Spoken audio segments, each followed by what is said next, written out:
Good morning বন্ধুরা, আশা করি সবাই খুব ভালো আছো, সুস্থ আছো। আমিও খুব ভালো আছি। নতুন একটা ভিডিওতে জানাই তোমাদেরকে অনেক স্বাগত। পর্তুলিকা ফুলের শুভেচ্ছা রইল তোমাদের সবাইকে। এই গাছটার ফুলগুলো দুটো কালারের ফুটছে, কিন্তু গাছ ভর্তি যে ফুল হচ্ছে সেটা না, প্রত্যেক দিন একটা দুটো করে ফুল ফুটছে। আজ মঙ্গলবার, ঘড়ির কাঁটা প্রায় 7:40 ঘরে। রায়ানকে রেডি করে দিয়েছি, ও তো বাইরে একটু ঘুরপাক খাচ্ছে, আর রিজুও রেডি হয়ে পড়েছে। এবার স্কুলের উদ্দেশ্যে ওরা রওনা দেবে। রেডি হয়ে গেল, দুজনেই চললো। দুই ভাই হেঁটে হেঁটে, সামনেই গাড়ি রাখা আছে, চলে যাবে। ঘরে চলে এলাম, দেখো চা করে নিলাম। চা না হলে তো সকালটা শুরুই হয় না, এই কথা তো অনেকবারই বলেছি, কিন্তু সত্যি সত্যি তো এক কাপ চা না হলে সকালের দিনটাই শুরু হয় না। সারাদিনে তো অনেক কিছুই থাকে, কিন্তু এক কাপ চা না হলে ঠিক এনার্জিটাই আসে না। চা নিয়ে ঘরে চলে এলাম।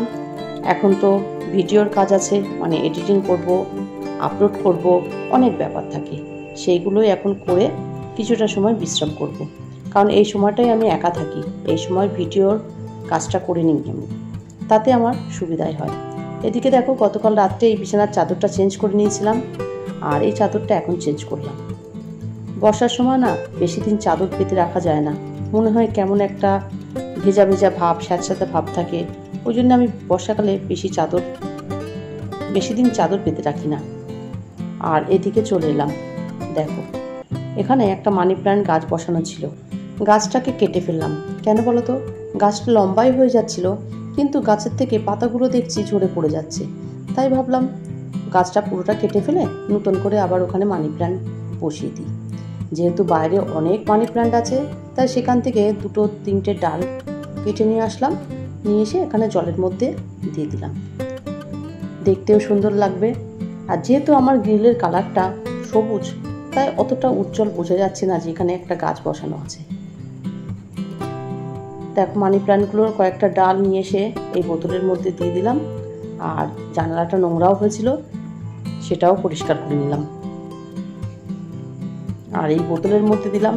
তোমরা যারা আমার পুরনো ভিউয়ার্স তারা জানো যে এই বোতলগুলো কিন্তু আমি লিলির বাড়ির থেকে নিয়ে এসেছিলাম, কারণ ও বোতলগুলোর উপরে নিজে হাতেই ডিজাইন করেছিল। দেখে ভালো লাগলো, তাই নিয়ে চলে এলাম। এবার তো ঘর মুছবো, তাই সবার আগে ঘর ঝাড় দিলাম। কত কাগজ বেরিয়েছে দেখেছো? খাটের নিচ থেকে আজকে অতগুলো কাগজ বের করলাম। ঘর মোছার আগে ভাবলাম ওয়াশিং মেশিনে জামা কাপড় দিয়ে দিই। জামা কাপড় দিইনি, আজকে বিছানার চাদর দিয়েছিলাম, প্রায় 5-6টা বিছানার চাদর হয়ে গেছিলো। সেই চাদরগুলো ভাবলাম দিয়ে দিই, কিন্তু আজকে তো ওয়েদারটা রোদ বৃষ্টি, মানে কখনো রোদ উঠছে কখনো বৃষ্টি হচ্ছে। এই তো দেখতে পাচ্ছ এখন রোদ, কিন্তু দেখো বলতে বলতেই আকাশটা একদম মেঘলা হয়ে আসছে। আর এই সময়টা দেখতে কত ভালো লাগে না? বৃষ্টি হওয়ার আগে যখন আকাশটা এমন মেঘলা হয়ে যায়, দেখতে কত ভালো লাগে। এদিকে তেলও ঢেলে নিলাম। আর এই টিফিন বক্সের মধ্যে কয়েকটা পরোটা বানিয়ে রেখেছিলাম। সকালে ছেলেদের পরোটা আর আলুর তরকারি করে দিয়েছিলাম, কিছুটা ছিল, আমি আর আমার হাজব্যান্ড খাবো। দেখো, পরোটা বানাতে বানাতে বৃষ্টি চলে এলো, ঝমঝমিয়ে বৃষ্টি হচ্ছে, সেটাই তোমাদেরকে একটু দেখিয়ে নিলাম। এদিকে পরোটাগুলো ভেজে নেব, আমরা দুজনেই খাবো। সকালবেলা কিছু নিজের জন্য কিছু করি না, যা থাকে তাই খেয়ে নিই, কিন্তু আজকে ভাবলাম যে ওর বাবা বাড়িতে আছে, তাই দুজনে মিলে পরোটাটাই খাওয়া যাবে। আসলে কি বলতো, আমাদের মতন গৃহবধূরা নিজেদের চিন্তা করি না, সবসময় সংসারের চিন্তা, সংসারের বাকি সদস্যদের চিন্তা, তারা কি খাবে, তারা কি পড়বে, তারা কিসে ভালো থাকবে, কিভাবে তাদেরকে ভালো রাখা যায়, এই সব করতে করতে নিজের দিকে কিন্তু আর খেয়াল রাখা যায় না। তাই তখন মনে হয় যা থাকে একটু খেয়ে নিলেই হলো। আর একার হাতে সংসার, বুঝতেই পারছো, সমস্ত কিছু গুছিয়ে ম্যানেজ করে আবার সকালে নিজের জন্য টিফিন বানিয়ে খাওয়া, সেটাও বড্ড চাপের হয়ে যায়। তাই আর সেই সুযোগটা দিই না, যা থাকে সেটা খেয়ে নিয়ে আবার কাজে হাত দিই। ওদিকে আবার মাছও নিয়ে এসেছে, মাছটাকেও ধুয়ে পরিষ্কার করতে হবে। চলে এলাম সবজি কাটতে, সবজিটা কেটে নেব। কি কি রান্না করব সেটা খেতে খেতেই ঠিক করে নিই, কারণ এগুলোও তো আমাদের মাথার মধ্যে ঘোরাতে হয় যে কি রান্না করব, ছেলেদের কি টিফিন দেব, রাত্রে কি খাওয়া হবে, মানে এইসব মাথার মধ্যে ঘুরপাক খেতে থাকে। যাই হোক, দেখো মাছ ধুয়ে পরিষ্কার করে নিলাম।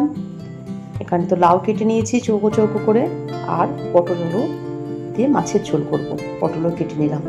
চলো এবার তাহলে রান্নাটা ঝটপট করে করা যাক। রান্নাটা কিন্তু আজকে পুরোপুরি শেয়ার করব না। এখানে মাছ ভাজতে দিয়ে দিয়েছি, আর এদিকে পটলও ভাজা হচ্ছে। রান্না তো হয়ে গেছে, এবার চলো তোমাদেরকে দেখাই কি রান্না করলাম।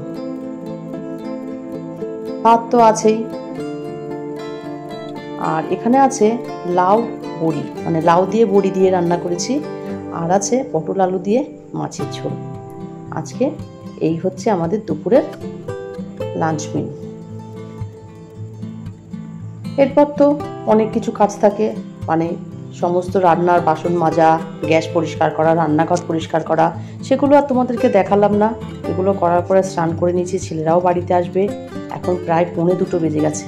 এই দেখো, ছেলেরাও বাড়িতে চলে এসেছে, ওদের স্নান করিয়ে দিয়েছি, সবাইকে খেতে দিয়ে দিয়েছি। এবার আমি রায়ানকে খাইয়ে দেব।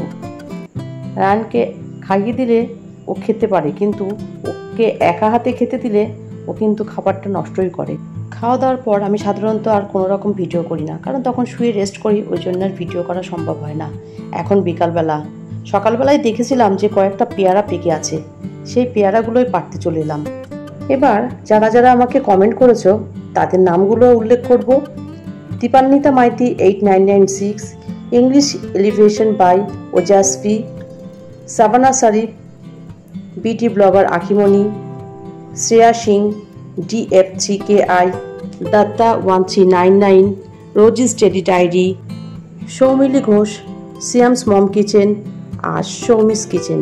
সৌমি, তুমি আমাকে খুব ভালো ভালো কমেন্ট করো, খুব ভালো লাগে তোমার কমেন্টগুলো পড়তে। অনেক অনেক ধন্যবাদ তোমাদেরকে। তোমরা এইভাবে আমাকে ভালোবাসা দিয়ে যাও, আমার পাশে থাকো, আমাকে সাপোর্ট করো, আমাকে এগিয়ে যাওয়ার জন্য উৎসাহিত করো। দেখো পেয়ারাগুলো পেরে নিলাম। বাড়িতে এরকম ফলের গাছ থাকলে কি ভালো হয় না, যখন যেটা ইচ্ছা হয় পারা যায়। আর পেয়ারাগুলো কিন্তু সত্যি দারুণ ছিল, খুব টেস্টি। সন্ধে হয়ে গেছে, সন্ধেবেলা রিজু রায়নের তো পড়া আছে, তাই ওদেরকে একটু দুধ আর চকোস দিয়ে দিলাম, ওরা এটা খেয়ে নেবে। আর ওর পাপার জন্য একটু চা বানালাম। আজ আর ভিডিওটা বড় করলাম না, আজ তাহলে এই পর্যন্ত। আমার ভিডিওটা যদি তোমাদের ভালো লেগে থাকে, please like, comment, share and subscribe করো। সবাই খুব ভালো থেকো, সুস্থ থেকো। দেখা হবে অন্য কোনো ভিডিও নিয়ে। টাটা।